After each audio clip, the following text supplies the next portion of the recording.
Hello everyone, it's me, Emelena, and today I'm going to be answering some questions that were asked of me in my Discord.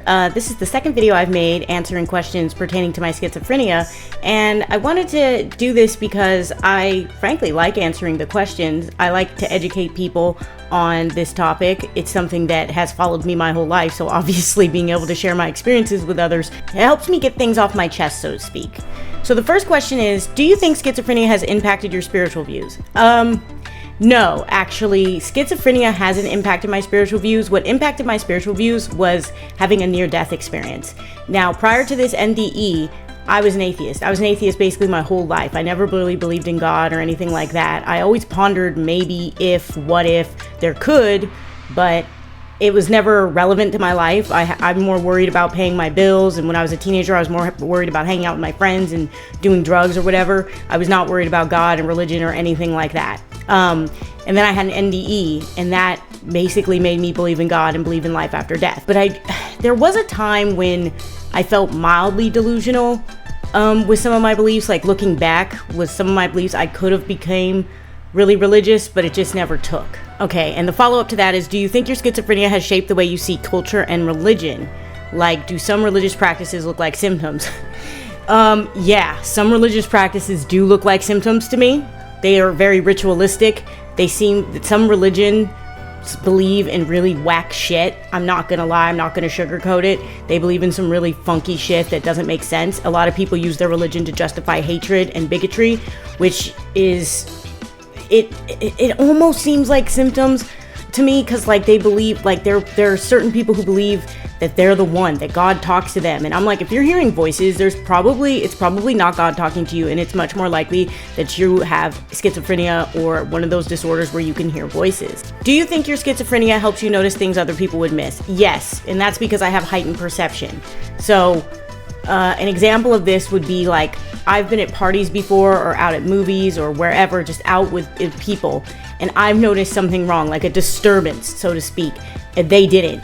And like one time I was at a party and I knew something was gonna go left field. I just had this feeling. I could look around, I could see something was wrong. A voice in my head was literally telling me something's off here, you need to leave. So me and my boyfriend at the time left and went to Denny's and got something to eat. And when we came back, we found out that the cops had been called, guns had been shot, people were acting out, going wild. It was really weird because I knew something was up before anybody else suspected anything, and I still to this day can't really tell you why. I just noticed something off in the air, in the vibe, so to speak, and I knew that bad things were going to happen very soon, which is why me and my partner at the time left. Is there anything you think you can't do because of your schizophrenia? And is there anything you think you can do better because of it?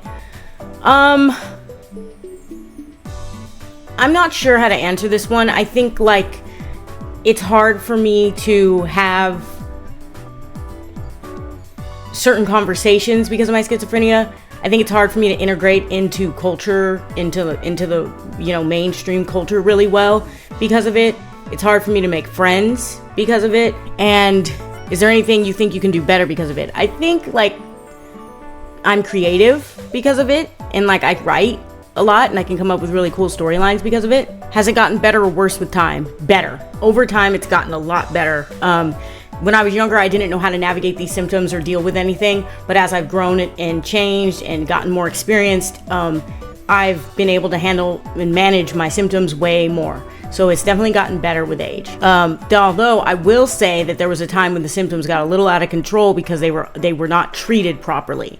So if you're not being treated properly, if you're being treated for, say, the wrong thing, which is what happened to me, it can actually make it worse. But as I've gotten older, I've been able to manage my symptoms better, so I'm still gonna stick with the answer that it's gotten better. Okay, what was it like quitting weed? Oh, it was miserable. I was totally addicted to weed. People who tell you that weed's not addictive are completely lying.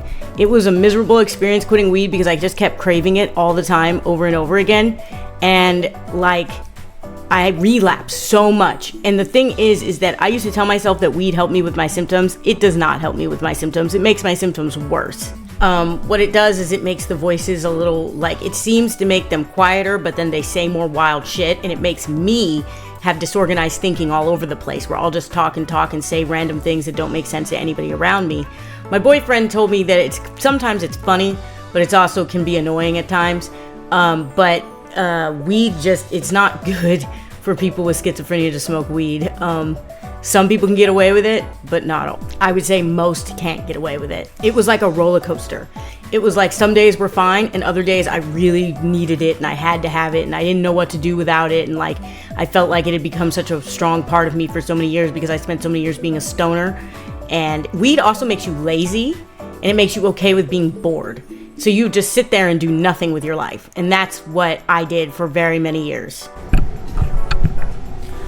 I also wanted to cut in here and add something else, and that's like weed. It's proven that if you start smoking weed before the age of 16, you have a higher chance of getting psychosis and developing schizophrenia. And I started when I was 16 and I smoked for 20 years. And I fully believe that weed made my symptoms worse and it made me crazier and it made my schizophrenia 10 times worse, and it might be the reason why it started presenting as bad as it did in my mid-20s. So I just wanted to add that tidbit in. What does it feel like being on psychoactive substances while being schizophrenic? Nothing. I mean, it just you take them and they have some side effects, but thankfully my pills, the meds that I take, don't have many side effects that present. So for me, it's nothing. I'm sure a lot of different people would have different answers for that, but for me, it's whatever. Do you think schizophrenia has impacted your dreams or sleeping? Yes. So I have a lot of paranoia surrounding going to sleep at night and dreaming. And because of that, it's really hard for me to go to sleep at night, is what I'm basically trying to say. I will lay down and start falling asleep and wake up like heavy breathing because I have paranoia about suffocating in my sleep or having sleep paralysis, which is a real thing that I've had several times throughout my life.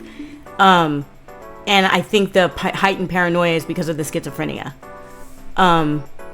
And I have really weird dreams, although I couldn't tell you whether or not that's schizophrenia related. Hi, Editor Elena back again. So I also wanted to expand a little bit on what I mean by having really weird dreams. A lot of my dreams have like storylines that progress from beginning to end. And like, for instance, last night, and this ties back into the weed thing, by the way, because I still have drug dreams where I smoke weed.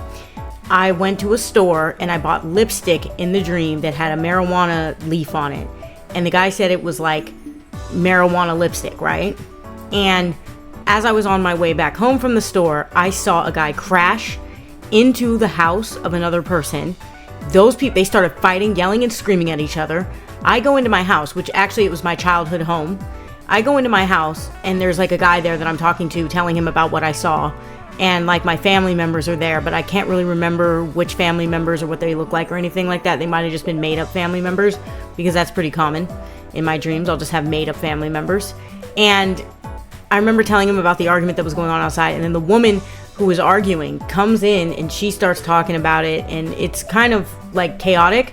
And then I went outside and there was a mirror out in my garage. And I was like, oh yeah, I have that marijuana lipstick. And I took it out and I started applying it. And as I was applying it, I woke up. And like, that's like one example of how my dreams will have like a storyline. Like, buying that lipstick came back into play after all those other events took place, right? And like, that's pretty common in my dreams. Like they're almost like movies. And like, and this is another reason why I have a lot of anxiety when it comes to sleep, because I'm scared that I will have dreams where I'm actually having anxiety in them. And believe me, when I was having like really bad panic attacks, I did have dreams where I was having anxiety in my dreams and having panic attacks in my dreams. So I couldn't even escape it while I was sleeping. So this also adds into why I'm so afraid to sleep at night. What counts as real or reality to you? Oh, well, I don't know. I mean, something that other people can identify as real. So if I look at the wall and I say that's a blue wall, and my boyfriend and my friends also say that's a blue wall, then I know it's real. But if I look at the wall and say it's blue and everybody else says it's yellow or says it's green or says it's pink or says it's white, then maybe the blue wall isn't real, right? So really my measure on what's real is what other people say. And also when I'm on my meds, I can pretty much tell what's real and what isn't real. Do your voices all speak English? Are there similar phenomenon that aren't voices but deliver messages to other sensations, visual, tactile? So all my voices speak English, although sometimes they'll say stuff in Esperanto because I was learning Esperanto for a while. But no, they don't really communicate in different ways, although I do have tactile and visual hallucinations. Sometimes I have olfactory hallucinations, which is smelling things that aren't really there. But I would say that they communicate pretty much vocally, and that's it. As a writer, do you ever hear